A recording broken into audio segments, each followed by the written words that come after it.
Hello there, this is Press Pass, part of the continued Decision 2017 coverage, and quite aptly so because we are reviewing the performance of the local media in the coverage of the elections and in the days following, including today with the issues that have come up. Here's what you can expect on the program.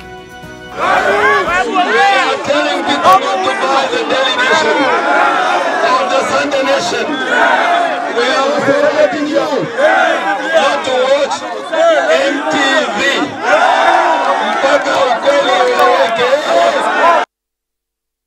NASA called to boycott the Nation newspaper and NTV having some retrogressive effects.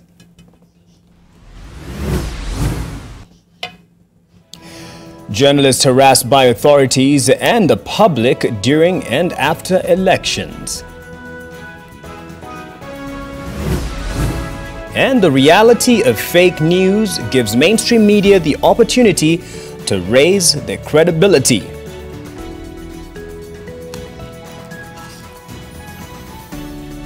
My name is Mark Masai. Let me introduce the panel to you. We have right next to me Patrick Gathara, a cartoonist, a columnist, and of course an analyst on matters political, especially, and even military sometimes when he's on this show. Thank you for joining us tonight. And right next to him should be Rafael Tuju, the head of the Jubilee Secretariat, but I'm told he's on his way. We'll keep the seat there.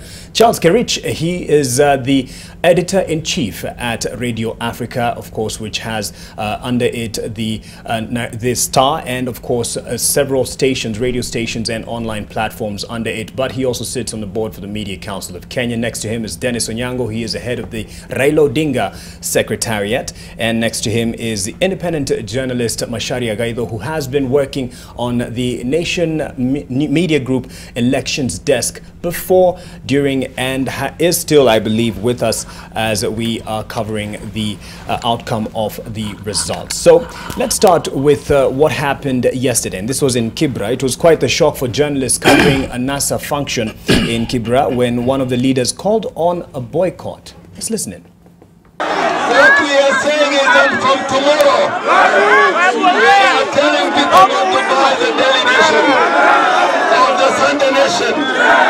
We are also letting you not to watch MTV.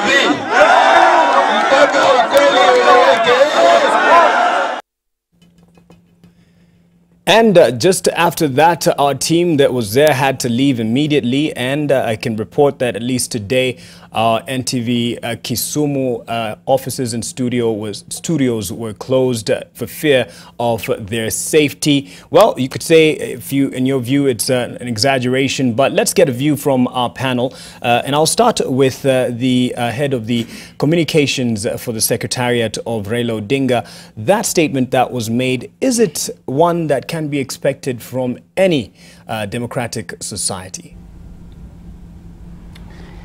Thank you, Mark. And I want to begin by saying that every politician needs the media. All politicians know they need the media.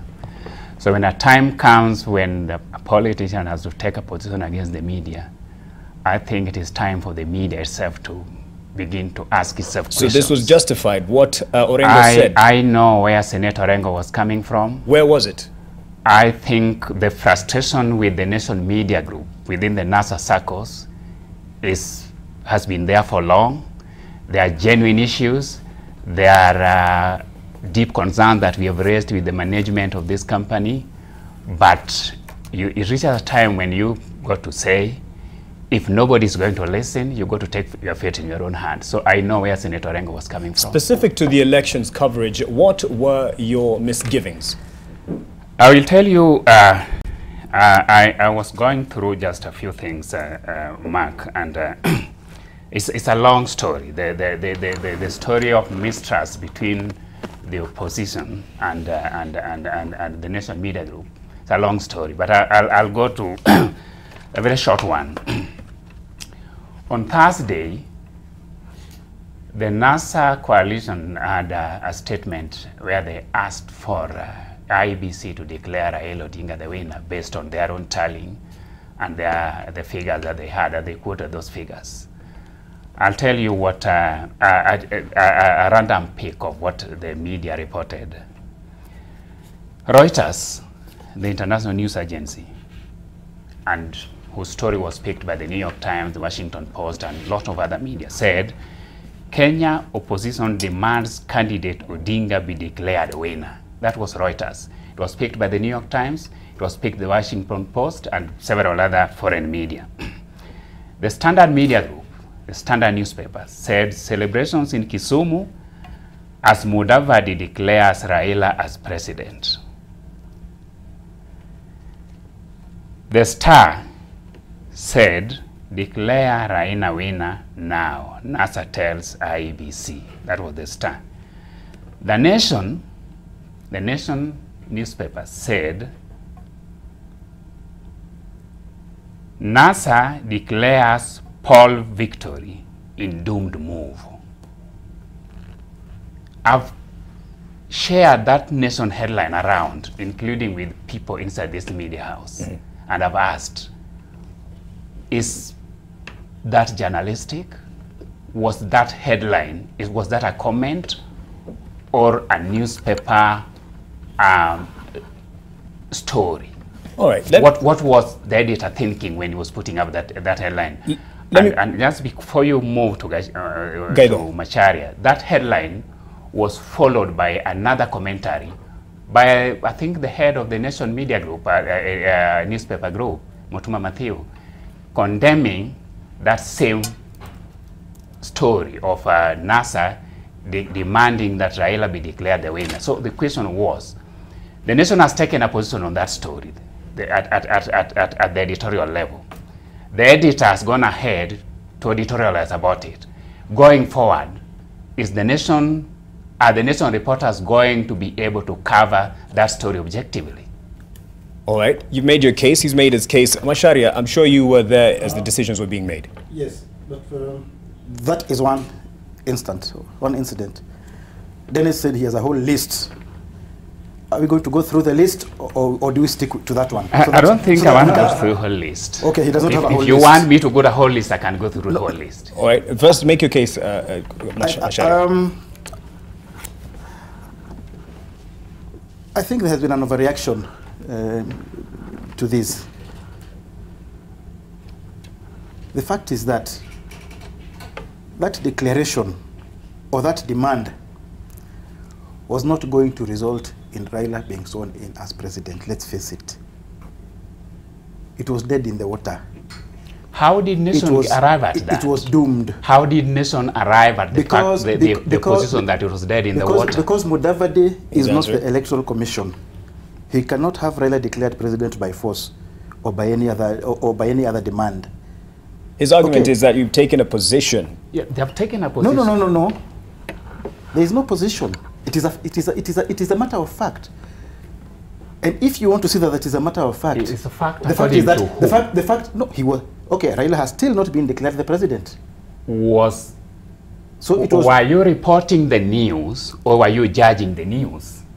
I think reporters in the go to the field, report the news. Dennis, in the journalism of these days, you do more than just report. The chief said, the DO said, the DC said. You have to give some interpretation and some context.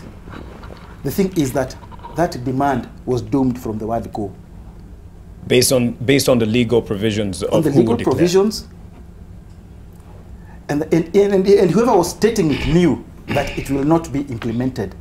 But on anything other than whatever electoral outcome the IEBC comes out with, that is another story. All right.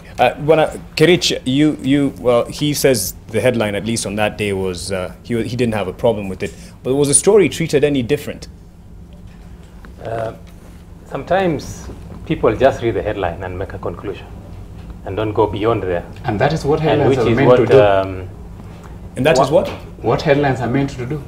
They are supposed to attract you to the story. And the Nation headline made you read and make a judgment.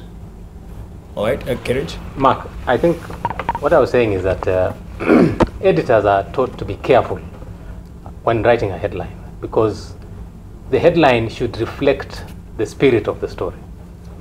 And sometimes a whole story can be misunderstood or misconstrued or dismissed based on a wrong headline.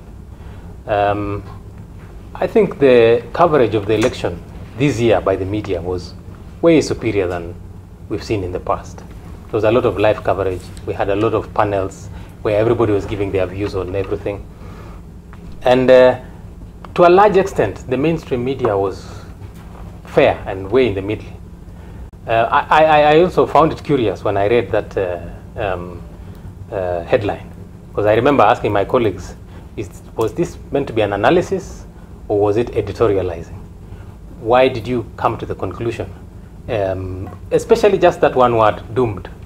That word doomed meant that whatever NASA was asking for was unreasonable and should not even be looked at. But nevertheless, I still feel that the reaction of NASA was a bit over the top. One incident or one headline, should not have led them to judge the newspaper so harshly, when in the past there have been several headlines that have been either neutral or even favorable to NASA. And it is also dangerous when leaders make such remarks. There are many incidents in the past where media people have been physically attacked, including journalists from this very media house, because somebody said, you people, you have been criticizing our political leader, we don't like it. And then the supporters take cue to mean that you should now take action. Right. So I think for the senator to have said what he said was a bit of a reaction. I don't know whether they sought to ask the nation, have you taken a position? Mm-hmm. But I think maybe it is also understandable that during this election time, nerves become frayed, people become very sensitive, and everything is analyzed 10 times. So I think, in general, maybe the word doomed should not have been used because it then looked like the newspaper had taken a position, but also the party should not have gone that far in reacting the way they did. Remember, the party leader himself it is almost impossible to find an instant where the NASA flag bearer has directly attacked media or incited anybody against media or even sued the media. He's generally been media friendly throughout. Even when he is wronged, sometimes he says, just let it go. Right. So the lieutenants like Onyango then should not take it upon themselves to overreact. But it's taken as a position for NASA, and even following the followers or the supporters from such a setting wouldn't be able to analyze it in that way. Gathara, you're saying then I think Gaitho wants to also jump in. Well, first I think that it's not really up to politicians to decide how they're going to be covered by the press. The nation has every right to put whatever headline they want. You might disagree with it, you might be unhappy with it, but it's really their newspaper, and how they choose to cover the news is up to them. I also don't have a problem with a paper taking a position. If they think the move itself is doomed, then I have no problem with them announcing or saying this. That's their right to put it. So I think that there's no real excuse, I think, for what Onyango said. I think it, as has been pointed out, it does create certain problems for media houses and certain concerns for them. And I think it's quite regrettable that somebody who we knew from the 90s onwards to be sort of a champion for these sorts of press freedoms to then come back when he thinks that that freedom has come and bite him and bitten him, that he can now sort of call for boycotts against the press and stuff. I think that was quite unfortunate.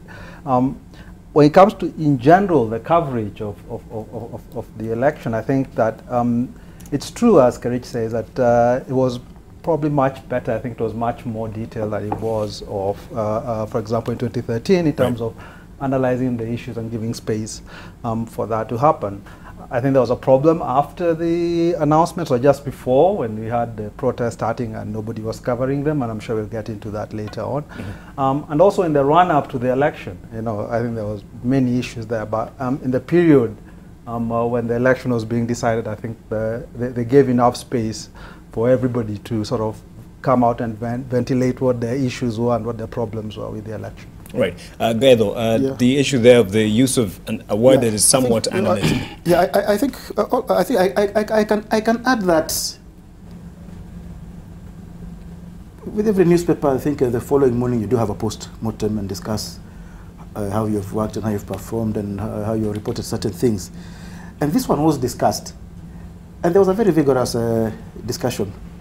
And I can say that some felt that that phrase was, that particular word was unfortunate.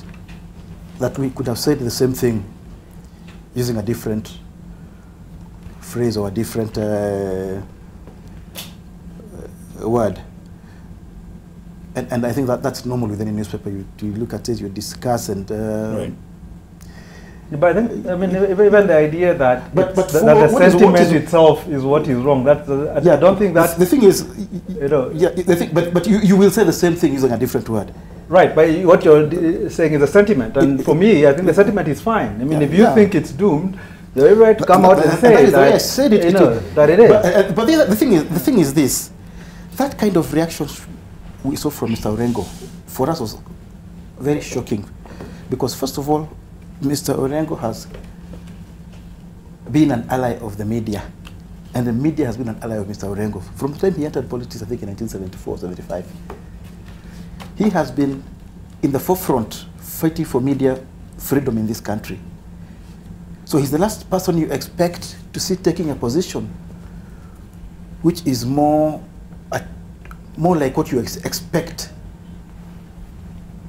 from the people in Jubilee, the people who are known to be anti-media, the people who are always full of threats against the media. And you can say, in the heat of the moment, politicians will say something, and we all know they do say things in the heat of the moment. But then, sometimes there can be consequences. In this instance, there can be consequences against individual, innocent nation media journalists. Mark, and have you taken this into consideration? You've worked in the newsroom, and you know what happens. I began my journalism here, and I know the Nation Media Group has one of the most rigorous editorial policies, that such a headline cannot come out of the blues. Nation has the most rigorous checks and balances. There is no media house in this country that goes through headline back and forth like the Nation does. That headline was not by accident. But I just want to pose a question. If you are a reporter, and I always say that I believe every reporter goes to an event wanting to do a good job. You just want to cover the event. Right. Their reportage, their stories are messed up by editors. And I meet a lot of journalists, I meet a lot of reporters who will tell you, that is not what I wrote. If you are a reporter, you are sent to that NASA event, you are there, and people know each other. We know these reporters have been with us all this time. We know this is so and so. You are a reporter, you are sent there, you see Musalia Mudavadi reading that statement, then the next day, your story says what Musalia was saying was doomed. Do you expect this reporter to be able to access Musalia again for any interview, for any clarifications? Isn't the media house itself putting the career of the reporter in jeopardy before even NASA reacts? What does it mean for the reporter? That's a bit problematic, because if you're going to say that people will only access interviews when the principals are happy. Look, there's something called you create rapport. You build relationships. You build relationships. I've been a reporter. I know you build relationships. But will we always, will a reporter always say something that will please the politician? You have also been an editor. Yes. And your job was not simply to copy and paste what a reporter writes. Mm-hmm. You add context, you add depth, and you do the headlines.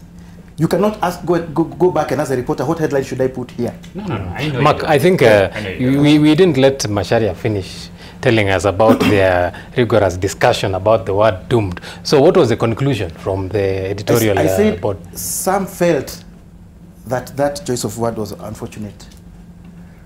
But that did not detract from the overall message of that story. Right. I mean, does this warrant, would you still say that it is justified, hearing the explanation, that the boycott, the call to boycott would be justified? Because it represents, yes, it is one of the lieutenants of Raila Odinga, the leader of NASA, but it still holds as the position of NASA. Is that still the position? As I've told you, the feeling in NASA that the Nation Media Group took a position that is pro-Jubilee in this campaign. The whole campaign? Are you basing it on this one? Campaign. Are you basing it on this one headline? Not on this one headline. In the entire campaign, the feeling runs very deep. It is a perception, may be wrong, may be right, but as a journalist who also wakes up and studies the media reportage of our events, I think the politicians have a case against the nation. But do you have a case still to hold that position that threatens businesses and the lives of people? I don't think it threatens the lives of the people. I don't think the decision by the Nation Media Group to shut the Kisumu offices were based on any credible threat. I know Uko Kosa is a local. I know everybody knows him there. I don't think anybody would want to harm Uko Kosa. He knows it on the media and group. they can't go and report it just without I know he can. I don't think anybody would hurt Uko Kosa. Macharia, last word on this. You've heard Dennis say that NASA believes Nation Media Group. And I can list if you want me to list. Let me tell you, talk to Jubilee people today. Independently call them and ask them. They will tell you that Nation is 100% on NASA's side. I've always said the problem with politicians, they think that if you are not with them, you must be against them. And that's the only way they view things. Yes. And that is what we are saying here today. And how do we balance that? That's a conversation that we need to move forward with, because it is quite an emotive period and sensitive time in the country given what has happened, and people are very edgy. And anything we say, do, any word we use is heavily judged. And that's what we want to continue talking about here, especially on the issue of the protests and violence and death of people. Some say our souls have been sold. Let's find out more from your views, especially as we continue the conversation.